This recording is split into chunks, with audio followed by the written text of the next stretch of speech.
Terima kasih, perkenalkan nama saya Andarias Jelita Toding. Saya dari mahasiswa IAKN Toraja. Salah satu tugas yang saya kerjakan saat ini berhubungan dengan mata kuliah saya di IAKN Toraja, yaitu konseling, dan dalam hal ini saya akan mempraktekkan konseling yang disebut dengan konseling humanistik, dan saya sebagai konselor, dan salah satu yang menjadi konseling nanti ialah adik saya atas nama Yoni Suliman Padang. Beliau juga adalah mahasiswa IAKN Toraja. Saya sedikit menjelaskan tentang apa itu konseling. Ya.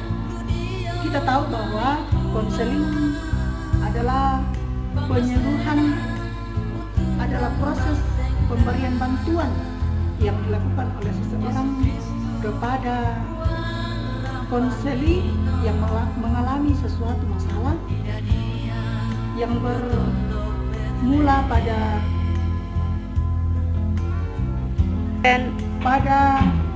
terhadapnya masalah yang dihadapi klien tersebut. Saat ini saya akan berbincang-bincang kepada seorang klien yang beberapa hari lalu yang menghubungi saya, dan saat ini saya akan memecahkan atau belajar bagaimana cara memberikan solusi kepada seorang klien yang bermasalah.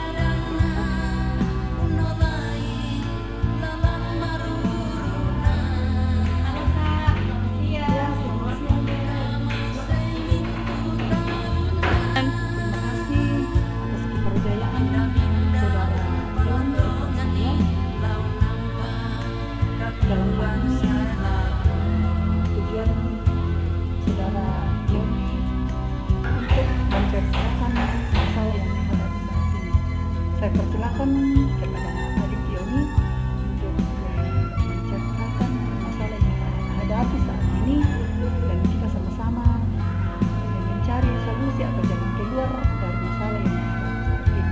Saya persilakan. Kak, sebenarnya saya juga bingung. Beberapa waktu yang lalu saya tidak berani untuk menceritakan apa yang menjadi permasalahan yang ada di diri saya kepada orang lain, karena saya merasa belum ada orang yang sanggup untuk mengerti, bahkan untuk mengarahkan saya keluar dari masalah ini. Jadi saya datang kepada kakak beberapa hari yang lalu untuk menghubungi kakak, karena saya percaya bahwa kakak akan membantu saya untuk keluar dari masalah itu. Jadi ceritanya seperti ini. Saya adalah salah satu anggota PPGT di Jamaat Sa'dan. Beberapa kali pemilihan di sana saya ditempatkan di bidang kerohanian. Jadi saya bekerja di bidang kerohanian sebagai anggota biasa, dan setelah beberapa waktu berlalu pergantian pengurus pun mulai dilaksanakan, dan teman-teman memilih saya untuk menjadi ketua PPGT. Tetapi saya merasa tidak mampu, karena selama ini ketika saya ingin berbicara di depan umum, ketika saya ingin menyampaikan aspirasi di depan umum, saya tidak pernah berani untuk mencoba, karena ketika saya akan berdiri rasanya kayak gugup dan saya gemetar untuk berbicara. Jadi saya tidak bisa untuk berbicara di depan umum. Itu yang menjadi kelemahan yang ada di dalam diri saya sampai saat ini, sehingga beberapa kali banyak yang mengatakan bahwa saya tidak pantas untuk menjadi ketua PPGT dengan alasan seperti ini.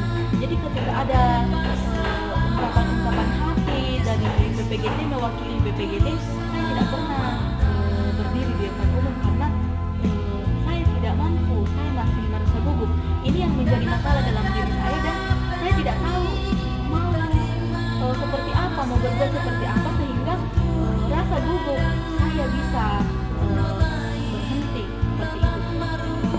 Ya, apakah adik Yoni tidak pernah berdiri di depan umum, atau tidak pernah untuk mau mencoba hal yang bisa membawa saudara adik Yoni untuk menjadi hal yang baik menurut saudara Yoni dalam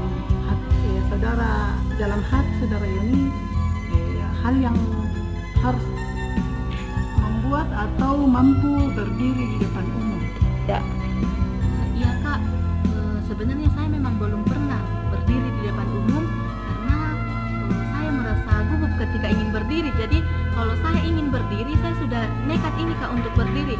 Nanti saya akan menyampaikan ungkapan syukur seperti itu atau saya akan berbicara di depan umum, tapi giliran tiba waktunya saya merasa badan saya sudah mulai bergetar dan tidak sanggup untuk berkata-kata seperti itu Kak. Ya, dari permasalahan yang kita hadapi dalam kehidupan kita secara khusus bagi saudara Yoni yang menceritakan kendala atau masalah yang hadapi saat ini sesuai dengan cerita yang diceritakan tadi, hal yang menjadi kesimpulan kita di sini ialah saudara Yoni harus memiliki komitmen yang kuat dalam diri saudara, mengatakan bahwa hal yang saya lakukan selama ini ternyata salah. Itulah yang membuat saudara yang mengatakan tadi bahwa saya gugup berdiri di depan umum, tidak pede. Nah itu saudara alami karena saudara Yoni tidak berkomitmen dalam hati bahwa hal yang saya lakukan harus saya ubah menjadi hal yang menjadi sesuatu yang mengubah pola pikir saya. Pola pikir saya yang saya maksud di sini adalah pola pikir saudara Yoni. Tiga. Ya, saudara Yoni harus membuat sugesti pada diri sendiri bahwa saya bisa dan mampu. Jangan saudara Yoni mengatakan bahwa saya tidak bisa, tetapi hal yang harus saudara Yoni lakukan ialah mengatakan dalam hati bahwa saya akan bisa. Ya. Oh iya Kak, jadi saya harus menanamkan sugesti dalam diri saya bahwa saya mampu atau bisa untuk melakukan itu. Ya, itulah yang harus saudara Yoni lakukan dalam dan terlatih terlebih dahulu. Tiga. Iya Kak, terima kasih untuk solusi yang telah diberikan kepada saya. Semoga solusi yang telah diberikan saat ini boleh saya pahami dan boleh saya lakukan sehingga suatu saat nanti saya bisa percaya diri untuk tampil di depan. Tiga. Kasih Kak. Ya. Ya, terima kasih.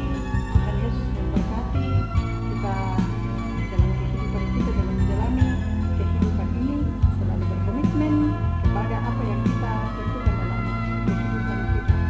Terima kasih. Ya, kita tutup dalam doa kita berdoa. Kami bersyukur Tuhan untuk waktu kesempatan yang Tuhan berikan kepada kami sebagai konselor, Tuhan juga sebagai pelayan. Dan saat ini Tuhan kami sama-sama membicarakan atau mengambil kesimpulan senantiasa melakukan hal yang terbaik dalam kehidupan kami. Terima kasih Tuhan. Suatu hari ke depan dalam kehidupan kami boleh dalam kehidupan ini dengan penuh dengan harapan hanya kepada Tuhan. Setiap masalah yang kami hadapi dalam kehidupan